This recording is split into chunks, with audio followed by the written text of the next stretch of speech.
Hi everyone, welcome back to the channel. Today it's Wednesday the 19th of April. You'll see we've got the calvers behind me. Still no calves, so I'm not really sure when we're going to get the last calves out of them. And I've towed the gator back as well this morning. Dragged it all the way back here with the Defender, and we're waiting for an expert now to come out from John Deere to come and repair it. So it's all got to be gone through, stripped back. Could be a seized engine apparently, could be a seized starter motor. Not really sure. So I've been hearing from some people in the comment section that these aren't the most reliable things anymore, John Deere gators. You know, you think with the name John Deere, they're supposed to be reliable, but I mean, some of John Deere's more modern stuff, I'm questioning the reliability. I mean, don't get me wrong, this gets some stick, and it's down at the marshes every day, it's chasing cattle this time of the year, and you know, it has had some stick, but it should be able to put up with it. You know, it gets serviced, it gets maintained when it needs it for its intervals. But you know, we've got a little Honda quad bike, and the Honda's does as much work as the Gator, and it's been far more reliable. So I think maybe for UTVs, small equipment, maybe Honda are more reliable.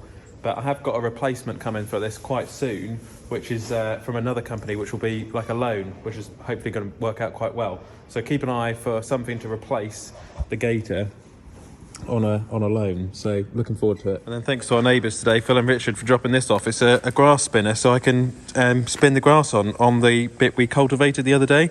Apparently you just fill it up with your grass seed, you can change the settings on there, how much grass you want in, and apparently we can plant the grass with it. So we'll give it a go when the wind gets down. It's a bit too windy today, but yeah, we'll have it out and try and spin the grass on, and then I'll roll it in with the rollers. Elsewhere on the farm, I've been out cleaning in front of the bullpens. It's started to dry up in the farmyard now. We want to concrete this in the next year, because we've got a grant for it from the government to tidy this part of the farmyard up. There's like a concrete scheme. I cleaned up in front of these bullpens. I have to scoop up some of the muck with the Manitou, but what I normally do is I'll pitchfork that out from the winter, give it all a spring clean. And then there's another job I've got to do. There's another little project I want to do this year, is pull all these wooden boards off, because some of the cattle have snapped them over the years. And this metal bar here has got to be straightened, get the welder out, we're going to weld that on, and I'm going to order some replacement planks, and then we'll paint the board with like a nice resin, like a stain, because I want the place to be, you know, keep it tidy sort of thing. So that's another nice job. But you see, nice walkway here where I walk up and down in the mornings. It's just so much tidier. I've got a few bits here from where we smashed that leg the other day, where we broke the leg on the passenger, but it's absolutely jammed solid, just will not move. So I'm going to have to go and get socket set out the workshop, undo all this, drop the leg down, put the new bolt in.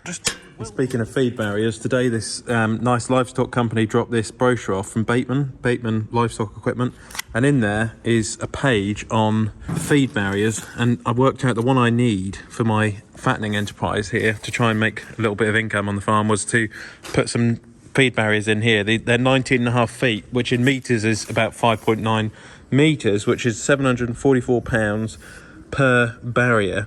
So if I put 1, 2, 3, 4, just on my calculator, it's 2,976 pounds for 4 feed barriers along here, which would hold all of our stores. So I could put 50 in here and yeah, fatten them up for the supermarket, which would be really, really good. So I might get these ordered, depending on what the lead time is and how and when they can deliver them. So yeah, quite interesting and quite exciting as well. So get the welder out and get going. All right, so we're just in the Manitou now. He's got my Teagle controls in the cab when I'm bedding down now. It works quite well. You can see it's also drying up as well over the road. Some people said, are we going to concrete this side of the yard? Not at the moment, but we've got some crushed concrete we're going to level out, and we'll see how it goes, because I've always wondered about crushed concrete and whether it works as a temporary surface. So leave a comment in the comment section if crushed concrete works for you on your farm, because we might put some where the silage is. We're not going to take all of it, just a little bit.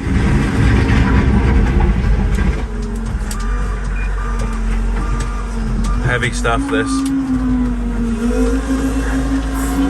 So we had a load dropped off here this morning to see whether we can level this little bit out and make a road surface here.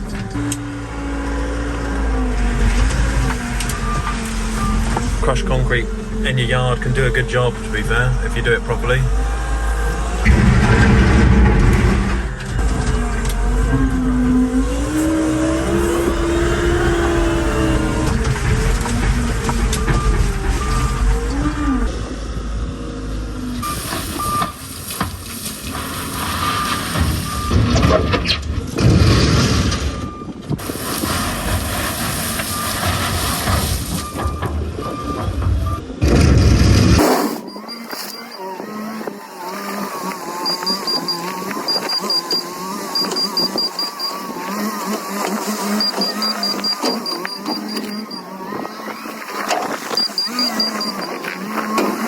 I'm surprised it's gone down quite well now. If you have a look there, I levelled it out relatively alright, and it's packing in quite nicely. I'm just tracking it down with the tyres and tracking it down. I'm not on a digger, I'm just on a Manitou.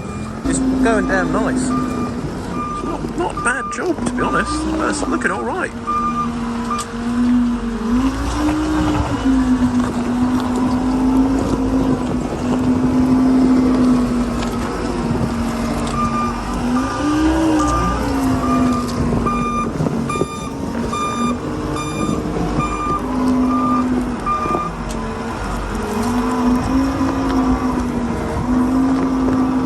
Walk on it now, it feels a bit weird, but I'm going to put some more on there as well later on. Try and tidy the yard up a little bit, try and tidy the farm up if possible, but so far not looking too bad. So I received recently, thanks to Manitou, the new Manitou MLT range. So it's all the new Manitou telehandlers. R1's done, it'll be coming up to nearly 3,000 hours. We wanted to keep it in warranty, so we might change it for the new model, which is the 115. And yeah, Manitou, French company, made in France, fabrique en France, c'est en français. Or this one's the Manitou MLT 741. You've got 4.1 metre lift, 7 metre reach. This is one of my favourite Manitous. However, I don't know if we can get it in our sheds. So one day I'd love to upgrade the sheds to be able to get one of these. This has got JSM auto power as well, and you can have it in 136 horsepower with Vario, which is really nice. And the cab, similar to R1, very similar to our 630. Yeah, really nice, really nicely laid out. If you haven't looked at Manitou, do have a look at one of them. We switched from another make and found them to be, well, it's the best telehandler we've ever had, I think. Our 630, it's lovely. And that's a 741, 7 metre reach, 635, a little bit wider, higher lift than R1. So we might measure one of those up. You've got a torque converter gearbox if you want power shift, or you can have Vario. Yeah, look at that, lovely. Lovely. Fast hydraulics, MLT. You can change all the attachments from the cab. That's the same model as ours, the 630. So you can fit it in all the small sheds. That's why we love our 630. And they're really nice size. So yeah, they are just brilliant little handler. And my word, you can connect your Manitou to your phone now. Wow. Oh, they've come leaps and bounds from where I used to see them growing up. They've really come leaps and bounds. Here you go. That's the one we go for, the 630 115, upgraded model of ours. We got the 105. Yeah, very nice.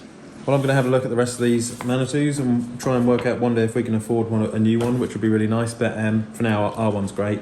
But yeah, I'm going to track the rest of that concrete down. And then tomorrow, if the wind dies down, we'll try and plant that grass. And I can also try and get the gator fixed with the John Deere Expert. Cheers for watching, and I'll catch you on the next one. Click here to subscribe to the channel, and click here to watch another Olly's Farm video.